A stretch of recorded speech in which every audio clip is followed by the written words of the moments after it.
Hello, and welcome to another episode of Between the Rows. I'm Geralyn Wichers, reporter with the Manitoba Co-operator. This episode will be a little bit different. First of all, this is my debut as host. Yes, they actually gave me a microphone and told me to be myself. Sounds like a bad idea, but what do I know? Secondly, I only have one story for you today, and that's because it's a heck of a story.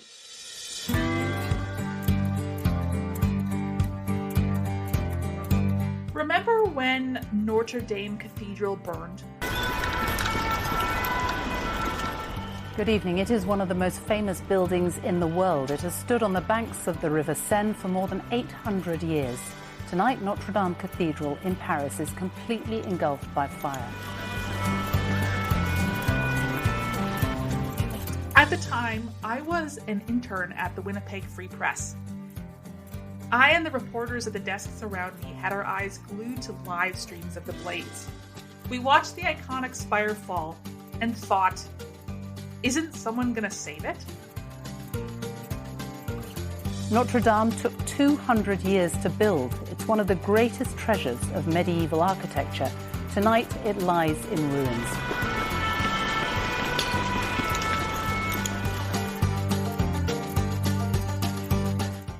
While the ruins were still hot, other countries began pledging money to restore this ancient church.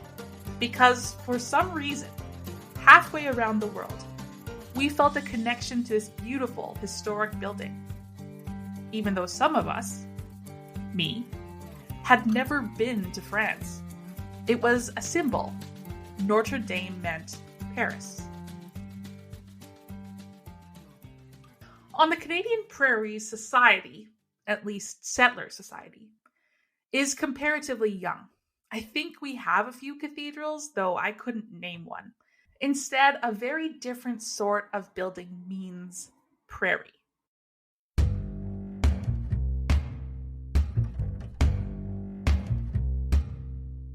The grain elevator. Bear with me, I know it's quite the comparison. But they're the darling of oil paintings and postcards. Alongside the church and the post office, they were the anchors of small country towns. We call them Prairie sentinels, and I've even seen them called Prairie castles. Yet, unlike the live stream destruction of Notre Dame, they're quietly turning to dust and ash right under our noses. But there's one elevator. It's called the Lake of the Woods elevator, and it's the oldest one in Canada.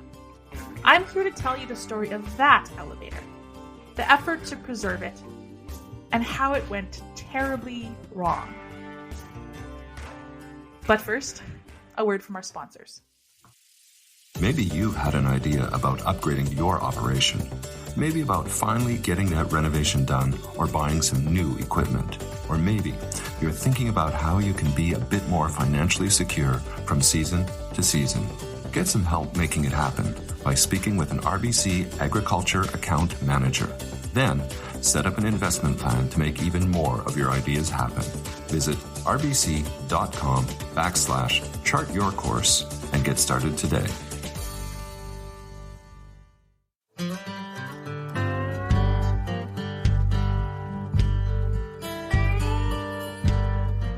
"125 years ago, the Lake of the Woods Milling Company built an elevator.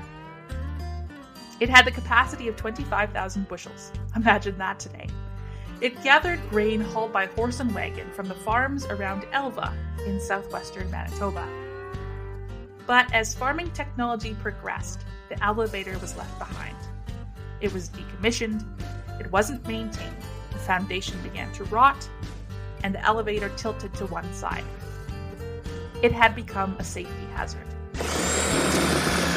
This Douglas fir that we're ripping up right now, I can smell like it's like a sweet smell coming off these when I'm cutting them. A lot of the old buildings are made out of fir, skirted with cedar, because they last longer.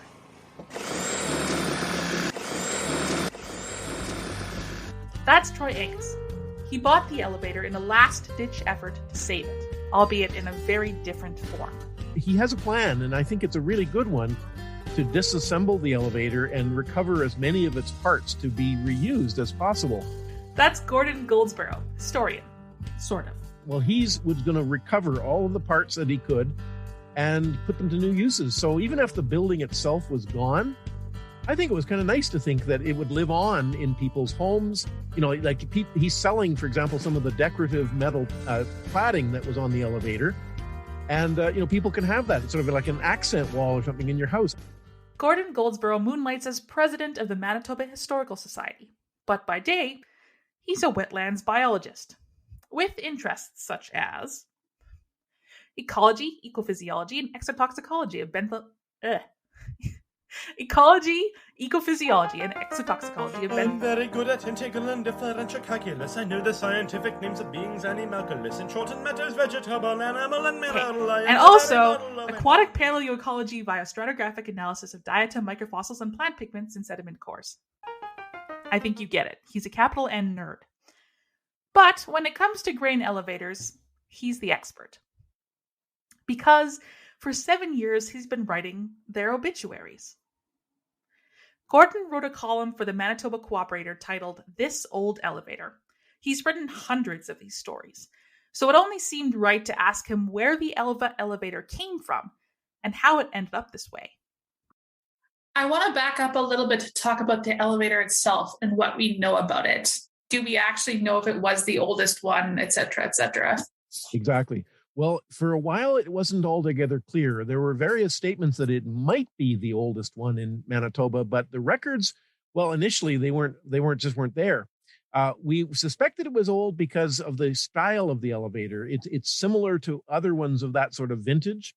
And so we thought it would be one of the oldest ones. And there was one that was documented to have been built in 1895 at Fleming, Saskatchewan, just across the border into Saskatchewan, west of Elkhorn. And unfortunately, it got burned in an arson fire a few years ago. And so we then was, well, what's the one that it was at Elva? It looks very similar to the one at Fleming. We thought, well, maybe it's contemporaneous. So I went to archives, and I was digging in a variety of places. The archives at Brandon University, the archives at the University of Manitoba, and they have wonderful records relating to the early grain companies. What I found was a map showing the elevators at each of the various places where grain would be delivered and picked up. And from a map from the early 20th century, it wrote right next to the elevator at Elva, September 1897.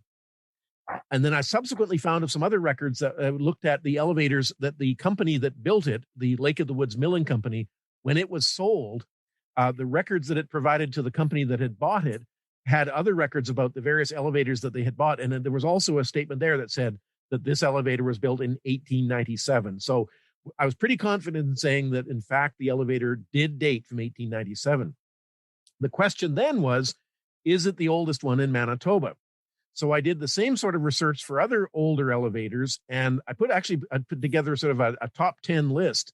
And it turned out, yes, in fact, this is or was the oldest one in the province. And the next one to it is in 1901. But where's that one? It's at the Manitoba Agricultural Museum. It used to stand at Austin. And a few years ago, well, back in the 1970s, in fact, it was no longer useful. It was too small.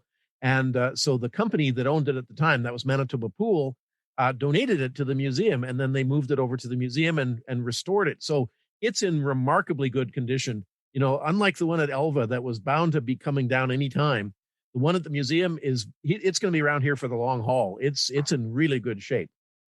And it's really the only one of this vintage that is still standing. There are other older ones, but none of this age that is going to be around a long time. There's a couple other ones that are from the 1900s, but I don't think many of them are going to be around too much longer. But then the other question is it the oldest one in all of Canada? And that's a tough one to answer because it depends on what you say is an elevator. Because there are some older structures in Ontario and in Alberta that claim to be the oldest grain elevator. But if you look at a picture of them, in both cases, I think you're going to say that isn't an elevator because it doesn't fit the stereotype. If you say to somebody, what do you imagine when you imagine a grain elevator? Well, they imagine what we call a standard plan. That's a vertical crib, that has the elevator that brings the grain to the top and then distributes it around the top. And the one in Ontario, the one in Alberta, don't look at all like that. If you saw a picture of them, you'd say that's not an elevator. So the one at Elva, okay, maybe it's not the oldest grain storage structure in Canada, but it is the oldest thing that we would call, I think that the vast majority of people would agree, is a grain elevator.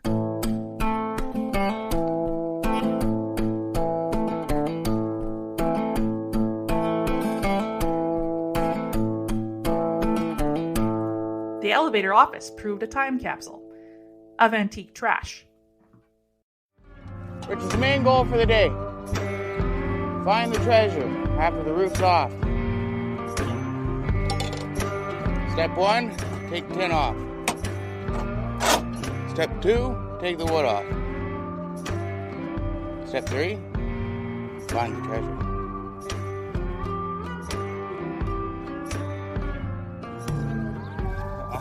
You don't know what's on that side yet. I got, what I got over here, Tyson, is Prince of Wales chewing tobacco. Can I have some? Just dust probably now. Found right in here, and check this out. The other office had asbestos in it. That's why we kind of shut her down, but this is straight sawdust. No, hey, don't touch it. You gotta save treasure. Oh, okay. We got... Yeah. Oh, I found a sack of some sort. Otherwise known as treasure. Oh, this is what we traded Ethan for. Sack of potatoes. Treasure! Sweet Corporal cigarettes.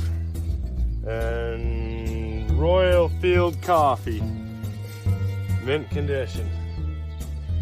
All right, Winnipeg, Manitoba. When I started reading about this thing, I was like, Elva, where is Elva? And I see the name Lake of the Woods Milling Company on it. I'm like, oh, so it must be close to Lake of the Woods. So I didn't know where Elva was. And so I look it up on Google Maps, and it's all the way across the province from Lake of the Woods. Right. What can you tell me about why it's over there for Lake of the woods? Well, the company's name was Lake of the Woods Milling, and they operated a large mill to make flour out of wheat at the place we call Kenora today. At that time, there was actually a couple of names for it, but it was in Kenora, and there was a huge mill there. It's gone now. I think it was burned down many years ago.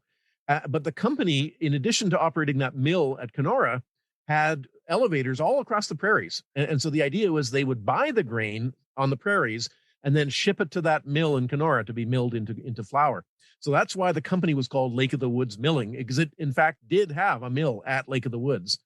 But it had a corporate office in Winnipeg, and it had grain elevators in Manitoba, Saskatchewan, and Alberta. Back when this one was built, or I guess shortly thereafter, there were a lot more different companies buying grain than there are now. Can you tell me anything about what the grain market scene was like back then, or what agriculture was like back then compared to today? Well, in some ways, the situation back around the time that this elevator was first built is actually kind of similar to the way it is today, because it was dominated largely by private companies. And there was a whole host of them, well, many more than there are today. Now it's kind of consolidated down to just a few private companies. But there were lots of them. A lot of them were based in Winnipeg, because Winnipeg was sort of the center of the grain trade. But they would have elevators, say, all across the prairies, and then they would shunt grain to either to Vancouver or to Thunder Bay, to the lakehead. But then, starting in the early 20th century, not long after this elevator was built, you start getting into the era of the cooperatives. Farmers would get together and would start, wanting to market their own grain. We had things like the Grain Growers Grain Company that eventually evolved into something called United Grain Growers, or UGG. That was in the sort of the early 1900s. Then in the 1920s, you saw the development of the wheat pools, the Alberta wheat pool, the Saskatchewan wheat pool, and the Manitoba wheat pool. And the Manitoba wheat pool, unfortunately, went bankrupt fairly quickly because of some ill-advised, speculating they had done. But one of their subsidiaries, Manitoba Pool, survived. And so UGG and Manitoba Pool were the dominant forces I think in Manitoba at least, for much of the 20th century. I mean, I remember starting in the 60s when I was a kid, about all I'd ever see were Manitoba Pool and UGG elevators. Unfortunately, that all changed into the early 21st century because there was an enormous consolidation that occurred. And both of those companies now are part of the company Viterra. But a lot of the privately held companies in the meantime, they were still there all along. Companies like Patterson and Richardson, Parrish and Heimbecker, they were all still there. It's just now with the disappearance of the cooperative companies, they have really come into their own. So today we're back to the situation we had, say, over 100 years ago, and the majority of the companies are, in fact, corporate ones that you see around the landscape. But the difference, of course, is in the size of the elevators that they operate. So back when this one at Elva was built, it was normal to have elevators of around 25 to 30,000 bushels. That was sort of the maximum capacity. Today, well, it's many times that. The largest elevator in the province, as far as I'm aware, is 1.5 million bushels. And instead of having hundreds of little elevators across the prairies, you have a few dozen. And of course, the net result of that is then that the producers have to haul their grain much farther to deliver it to the elevator than they ever used to. You used to be, the elevators were close enough together that you could put your grain in a horse-drawn wagon and, not too long be at the grain elevator. Well, today, of course, producers often have to drive 100 kilometers or more to get to the nearest elevator. That's just the nature of it. So we've seen a radical transformation in agriculture, and I think that little elevator at Elva really, for me, illustrated that transformation because it showed the way it used to be over 100 years ago and just how different it has become today. Do we know how many bushels that elevator would have held? I think my recollection is 25,000 at the elevator at Elva. And that was common. They didn't typically hold much more than that. But say today, that would be considered just infeasibly small. It wouldn't be worthwhile to operate an elevator that small. The other factor, of course, is also the number of railway cars that they can hold at one time next to the elevator. And the one at Elva had a very small track, and so they couldn't have many cars at once. And the result was then they had to bring the train fairly frequently to take away the full cars and bring some empty ones. Well, now the big elevators, the big inland terminals, as they're sometimes called, have railway connections that could hold dozens, sometimes over 100 grain cars. And it's all designed for high throughput, and so they occupy far greater areas of land because they need space for all of those railway cars. Yeah, it's not necessarily feasible to put them in the middle of these little towns anymore. Exactly so. And so this whole thing is part and parcel with the sort of depopulation of the prairies, because when you've got these big farms that are thousands of acres that have a fleet of trucks that are driving 100 kilometers or more to these great big inland terminals, the days of the little country town where you would drive into town with your little truck to deliver your load of grain and then stop at the country store and pick up your groceries and your mail, they're almost gone, just because of the whole nature of farming. The whole concept of go big or go home applies in spades to agriculture today. Transitioning a little bit to the fate of this elevator. As you mentioned, and as Troy, the gentleman who was dismantling it, mentioned, sorry, my cat is outside the door. I was just hoping he would go away as he's sitting there crying. Yeah, there he is. Can you hear him? I heard that one. Yep. I might. 1 second. 1 second. Sorry. Yep.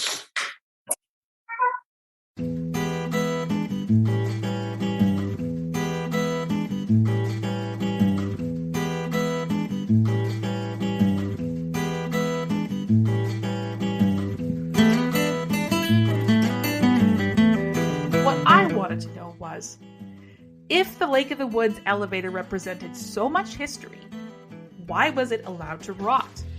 Why was its best option to be reclaimed as quote-unquote barnwood. That seems like sacrilege.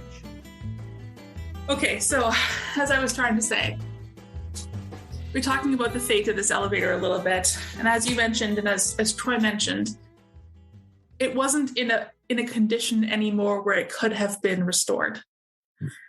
And I'm wondering how the elevator fell out of disuse, and then also why there was no effort to preserve it. Like there was no value for this historic sort of monument.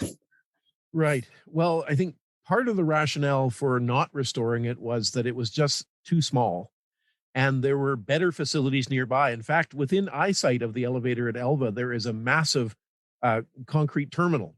So in other words, any grain that was going to be delivered would go to that new facility. It would just not make sense to use this small elevator. Another contributing factor was that the owner of the elevator lived in the U.S. They weren't resident, and therefore they didn't tend to some of the sort of routine maintenance that would be required. Any old building will only survive so long as the envelope remains intact. As soon as you start getting water infiltration, like if you start losing some of the roofing tiles, for example, or any of the metal cladding on the sides, inevitably it starts to deteriorate. And these elevators at Elva, there's two of them, they both did. The other elevator, the one that did not burn, is arguably in worse condition. It's got a large gaping hole in one side where it literally rotted out. And so that's a contributing factor as well. And then as for why didn't somebody see this as an opportunity for promoting heritage? Well, one of the challenges, of course, is that you need to ensure that there's enough business to keep it busy. In other words, that there would be enough tourists, for example, wanting to come and see an old elevator like this. Well, unfortunately, there's not exactly a huge amount of tourism in that southwestern corner of Manitoba. You would have to drive quite a ways out of your way to get to Elva. And as a result, it just would never be the major draw that I think it would have to be to make it a successful tourist destination. If it was part of another site, that might be different. I think part of the reason that the one at the Agricultural Museum is going to survive is that it's at a facility where it's cared for, but it's also at a facility where thousands of people would see it every year. That would never happen in Elva, I'm afraid. And that's why I was not terribly optimistic that it had much likelihood of surviving as a tourist destination, much as I would like to have seen that happen, but it just isn't likely. Whose responsibility would it have been to preserve it? Would it have been the local municipality? Well, as I understand it, ownership of the elevator reverted to the municipality when the owner passed away, and therefore the taxes lapsed. Like they stopped paying the municipal taxes. And so the municipality reclaimed ownership as a tax sale. And of course, they wanted to recoup their investment in lost taxes. So they turned around and had a sale last fall to sell it. And, it was apparently there was a number of buyers interested in it. One of those buyers was planning to simply tip it over and get rid of it. And that's really typical. Most of the elevators that are demolished these days are simply demolished, and occasionally some of their larger timbers are salvaged. But the crib, because it's so heavily nailed together, is a labor-intensive challenge to get useful timber out of it. And so it's just, unless you're prepared to commit that time. Troy Angus, bless him, has spent a lot of time removing the nails carefully. The average elevator, the size of the one at Elva, would probably have somewhere around 5,000 pounds of nails, just the nails. Oh, there's no doubt this is going to be a challenge. But the more usual way is just to tip it over, crunch it into small pieces, haul the pieces to the landfill, and burn them. In the end, the elevator burned anyway. As Troy and his team burned garbage at the snowy Elva site, a stray spark floated up the 40 feet and found a hole in the elevator's side. In minutes, tons of century-old Douglas fir was ablaze. The elevator heeled over and crashed down. It was smoke and ash before most of it could be reclaimed. I guess my last question would be, what were your feelings when you had heard that the Elva one had burned down? Well, inevitably, of course, you're sad because, I mean, that seemed to me just a terrible waste of a possibility.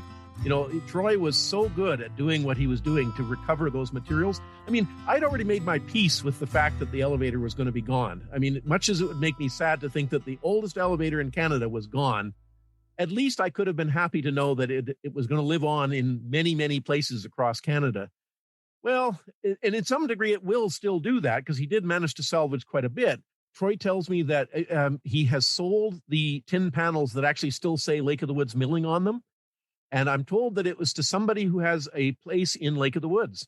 Oh. And so it's going to be kind of neat symbolism that if you go to Lake of the Woods, you might actually be able to see the Lake of the Woods Milling sign there. So, you know, I say kudos to him to do this because yes, I know it's sad to think that you're losing the heritage, but given the condition that I saw it in when I was there last fall, there was no chance. There was no chance at all that it was going to survive. It just couldn't because it was becoming dangerous. Somebody was going to go in and get badly hurt, if not worse. Mm-hmm. And so Troy was doing the best thing that he could under the circumstances. You know, at least it would have lived on in many, many forms. You say those timbers in there were superior quality wood. Even after, you know, over 120 years, it was still excellent quality. You know, and that would have been nice. Now he is going to salvage the other elevator, so you know he's doing the right thing there. And there's other elevators, so I'm hoping this is going to be what's going to happen to the others. Much as it pains me to say it, I would like to think they would all still stand and be there for many, many years to come. It just isn't going to happen. There's no use for them. They're not being maintained. They're deteriorating. It's going to eventually cause a problem. Better to have it salvaged and turned to something useful than just burned up and hauled away.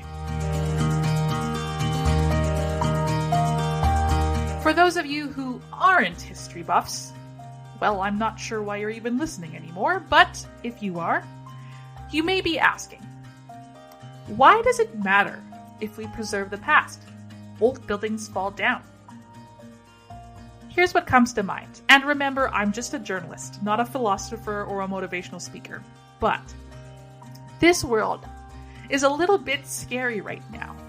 We've got the tail end of a global pandemic, war in Ukraine, threats of food shortages, droughts, floods, fires, political unrest, fracturing society, rising prices of everything. You know that word that gets thrown around a lot these days? Unprecedented? Well, if you look at history, you start to see precedents. Think about the Elva elevator. In its lifetime, there were 2 world wars, 2 pandemics, a century apart. The settlers covered the prairies, then left again for the cities. There were rapid technological shifts, horses to tractors to bigger tractors. Henry Ford built his Model T, and then some dude made electric cars, built rockets, and bought Twitter. Compressed like that, it's a truly baffling timeline of upheaval. And that doesn't exactly help the here and now, but to me, it's comforting to know that these unprecedented times are very much like the last unprecedented times. History and old grain elevators keep that in perspective. Well, that's it for Between the Rows. Thanks for listening. Remember, you can find the show and some extras on YouTube by searching for Between the Rows podcast. I'm Geralyn Wichers, reporter for the Manitoba Co-operator, signing off. Maybe you've had an idea about upgrading your operation. Maybe about finally getting that renovation done or buying some new equipment. Or maybe you're thinking about how you can be a bit more financially secure from season to season. Get some help making it happen by speaking with an RBC Agriculture Account Manager. Then, set up an investment plan to make even more of your ideas happen. Visit rbc.com/chart your course and get started today.